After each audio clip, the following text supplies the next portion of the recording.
네, 반갑습니다. 닥터송의 사장만세. 이번 영상 시작해 보도록 하겠습니다. 자, 이번 영상에서 전달해 드릴 내용은 가직금 때문에 폐업도 하지 못하고 이제 몇 년째 방치되고 있는 법인을 몇 가지 절차를 거쳐서 정상적으로 폐업시킨 사례에 대해서 한번 말씀드려 보도록 하겠습니다. 자, 이번 영상 끝까지 시청 바라겠고요. 구독, 좋아요 부탁드리겠습니다. 먼저 이 회사의 계획에 대해 설명드려 보도록 하겠습니다. 이 회사는 2000년 3월에 설립된 회사고요. 업종은 냉난방 설비 공사입니다. 그리고 본사 주소는 이제 충북 청주시에 있었던 회사고요. 자본금은 5천만 원. 그리고 기업 가치를 평가를 해봤더니 약 18억 정도 되고요. 그 다음에 미처분 이익 잉여금은 약 20억 정도 이렇게 되어 있는 회사였습니다. 2020년 12월 현재 매출은 없습니다. 대기업과 거래를 하다가 이제 거래가 중단된 상태였고요. 그 다음에 현재 대표이사의 급여는 또 이렇게 영원으로 책정이 되어 있었습니다. 급여가 아예 책정이 되어 있지 않은 이런 상태였습니다. 자, 과연 이런 회사를 어떻게 폐업을 시킬 수 있었는지 한 단계씩 보도록 하겠습니다. 먼저 제가 진단을 좀 해보도록 할게요. 일단 첫 번째 대기업과의 거래 단절로 현재 매출이 없는 상태입니다. 더 이상 사업이 불가하다는 뜻이죠. 그 다음에 두 번째는 이제 미처분 이익 잉여금이 20억 원 정도가 됩니다. 미처분 이익 잉여금이 20억 원 정도 되고요. 그런데 이 미처분 이제 회사에는 돈이 없습니다. 왜냐하면 이 미처분 이익 잉여금이 곧 다 가지입금이기 때문에 이제 그런 거죠. 그리고 또 가지입금이 매년 이제 9,200만 원씩 증가를 합니다. 그래서 기장 세무사 사무실에서 이렇게 지금 처리를 하고 있는 거죠. 그런데 이 약정이 없고 그 다음에 대표이사가 매년 9,200만 원에 대한 즉 인정이자 9,200만 원을 회사에 납부를 하고 있지 않기 때문에 실은 대표이사에 상여 처분을 해야 되는데 대표이사에 이제 상여 처분을 하지 않고 이렇게 가지입금이 매년 9,200만 원씩 증가하고 있는 이런 회사였습니다. 이 뭐 세무회계 이 부분은 좀 가지입금에 대해서는 매우 복잡합니다. 그래서 제가 결론만 이렇게 요약해서 말씀드리도록 할게요. 어쨌든 약정이 없는 경우, 약정이 없고 대표이사가 실제 이자를 회사에 납부를 하고 있지 않으면 실은 그 인정이자 20억에 대한 9,200만 원은 상여 처분을 해야 된다. 이렇게 알고 계시면 되겠고요. 폐업 시에는 가지입금 20억 원에 대한 세금이 또 나오게 되어 있습니다. 어떤 세금이 나오냐면 일단은 가지입금 20억 원이면은 대표이사가 가져갔다라고 보는 거기 때문에 소득세 약 40%만 가정을 하더라도 약 8억 정도가 나옵니다. 그런데 또 소득이 있으면 또 건강보험료가 따라 나오죠. 그래서 이제 급여자 같은 경우는 3,400만 원을 초과하는 부분에 대해서 약 7% 정도가 나오게 됩니다. 그러면 1억 4천 정도가 또 추가될 예정이죠. 건강보험료가. 그래서 폐업 시에도 이렇게 막대한 세금이 나오게 돼 있는 구조였습니다. 그래서 먼저 컨설팅 진행 전에 주주명부를 한번 제가 살펴봤어요. 그랬더니 사장님이 40%돼 있고 그 다음에 사모님이 60% 이렇게 돼 있는 회사였었습니다. 그래서 제가 1단계로 어떤 걸 실행을 했냐면 이제 이익 소각을 실행을 했습니다. 즉 사모님이 사장님께 주식을 증여 후에 이제 소각을 하는 그런 단계인데 한번 그 단계를 살펴보도록 할게요. 일단 첫 번째 주권 발행을 했습니다. 이 주권 발행을 하는 이유는 총평균법이 아닌 이제 개별법 적용을 위해서 반드시 주권 발행이 필요하죠. 그래서 1단계로 주권 발행을 했고요.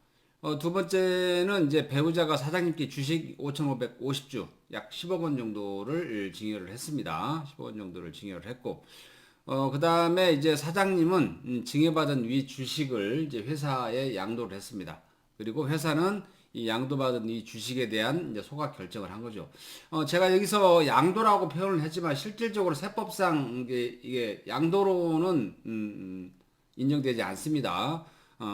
실제로 세법상 양도로 인정되지 않고 증권거래세도 납부할 필요가 없는 이런 겁니다. 하지만 제가 편의상 회사에 양도하고 회사에서는 소각 결정을 했다 이렇게 표현을 하는 거기 때문에 오해를 하시면 안 되고요. 그 다음에 회사는 이제 소각대금과 사장님의 가지입금을 상계 처리 이렇게 해서 이익 소각을 실행해서 가지금 10억 원을 처리한 케이스가 되겠습니다. 일단 가지금 10억 원을 감소시키는데 일단 증여세는 7천만 원 정도 들어가게 됩니다. 왜냐면 배우자 간의 증여는 6억까지 공제가 되죠. 다행스럽게 최근 10년 이내에 증여한 이력이 없어서 6억 원이 공제가 되고 나머지 4억 원에 대해서 증여세 7천만 원이 부과됐고요. 그 다음에 회사에서는 이 취득가액과 소각가액이 일치가 되죠. 그래서 증여받은 가액으로 바로 소각을 했기 때문에 이제 의제 배당 소득세는 영원히 되겠습니다. 그래서 가지금 10억 원을 해결하는데 7천만 원 정도가 소요가 된 걸로 이제 이렇게 보시면 되겠습니다. 2단계로는 이제 퇴직금을 제가 발생을 시켰습니다. 왜냐하면 이제 대기업과 거래가 단절되면서 이제 사장님이 아예 퇴직금도 생각을 하지 않고 급여를 아예 받고 있지 않더라고요. 그런데 급여를 받고 있지 않으면 퇴직금도 발생이 되지 않기 때문에 가지금과 미처분 이익잉여금을 해결하는데 퇴직금만큼 또 좋은 방법도 없죠. 그래서 제가 퇴직금을 다시 부활을 시켜드렸습니다. 어떻게 부활을 시켜드렸냐면 일단 먼저 정관하고 임원 퇴직금 규정을 이제 최근 상법에 맞게 그리고 최근 세법에 맞게 이렇게 변경을 해드렸습니다. 그 다음에 사장님 보수를 연봉 한 1억 원을 책정을 했습니다. 1억 원을 책정을 하고 3년간 보수는 총 한 3억 원이 되겠죠. 그 다음에 만 3년이 경과한 후에 사장님 퇴직을 할 예정이고요. 그렇게 계산을 해봤더니 근속 연수가 3년 후에 약 24년 정도가 됩니다. 그리고 퇴직금을 계산해봤더니 약 7억 원 정도 되는 거죠. 자, 이렇게 3년이 지난 후에 퇴직을 하고 폐업을 할 예정에 있습니다. 그렇게 되면 또 퇴직금 7억 원과 그 다음에 최근 3년간 연봉 3억 원 해서 또 가지금 10억 원이 줄어들게 되죠. 그리고 거기에 따르는 또 미처분 이익잉여금도 줄어들게 되어 있습니다. 그러면 정관 변경 및 보수 책정으로 잉여금 10억 원이 또 감소가 되게 되는데 여기에 대한 세금을 한번 보도록 할게요.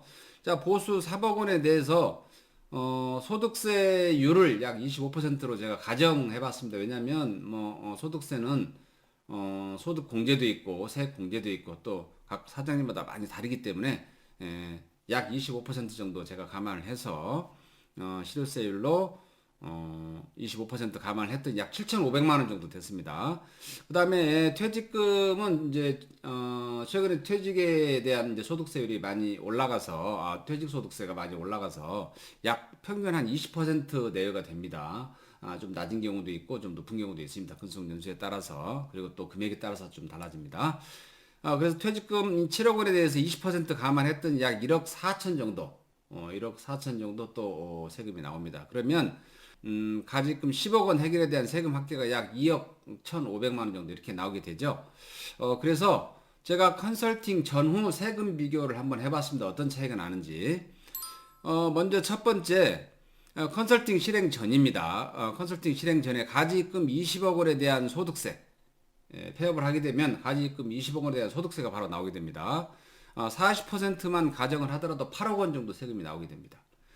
그리고 가지금 20억 원에 대한 건강보험료 7% 정도 감안을 하면 또 1억 4천 정도 건강보험료가 나오게 되죠. 그리고 또 회사와 대표이사가 약정을 하고 또 대표이사가 회사에 인정이자만큼 돈을 주고 있지 않기 때문에 인정이자에 대해서 상해처분이 되게 돼 있죠. 그래서 이 상해처분 또 소득세도 10년간 제가 한번 가정을 해봤습니다. 10년간 발생한다고 가정을 하고 25% 가정을 해봤더니 약 2억 3천 정도 세금이 나오게 됩니다. 물론 이 부분은 상황에 따라서는 금액이 좀 달라질 수 있지만 제가 대략 한 10년 정도 이렇게 가정을 해봤습니다. 그랬더니 총 합계가 11억 7천만 원 정도 컨설팅 전에는 세금이 부과될 걸로 예상이 됩니다. 물론 실질적으로는 이보다 훨씬 더 큰 금액이 부과될 것으로 예상이 되지만 제가 보수적으로 계산을 해서 11억 7천만 원 정도 나온다라고 제가 예상을 해봤습니다. 그 다음에 컨설팅 실행 후에 어떤 정도의 세금이 부과가 되는지 먼저 주식 10억 원 증여 후 소각에 대한 또 증여세가 나오게 되죠. 여기에 대해서 7천만 원 정도 세금이 나오게 되고요.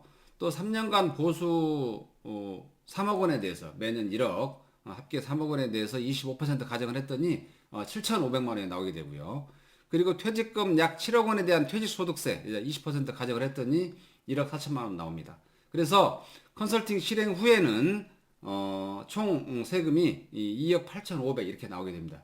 자, 그러면 컨설팅 전후 절세 금액을 한번 제가 비교를 해봤더니 컨설팅 전에는 이제 11억 7천만 원 정도 또는 그 이상 나올 수 있는 세금이 이 컨설팅 실행 후에는 이제 2억 8,500만 원 정도로 이렇게 줄어들게 됩니다. 그렇게 해서 총 절세 금액은 이제 8억 8,500원, 8억 8,500만 원 정도 자 이렇게 되는 걸로 되어 있습니다. 자, 이렇게 어쨌든 그 가지입금이나 미처분 이익잉여금 때문에 이제 더 이상 사업을 영위할 수 없는 회사가 자, 폐업도 하지 못하고 이렇게 방치되어 있는 회사들이 상당히 많습니다. 그래서 이런 회사들을 이제 컨설팅해서 마무리한 사례를 들어봤고요. 자, 이번 영상 보시고 도움이 됐다라고 판단되시면 주변에 많은 사장님들하고 공유를 해주시고요. 그리고 구독, 좋아요 다시 한번 부탁드리겠습니다. 이상 이번 영상 마치도록 하겠습니다.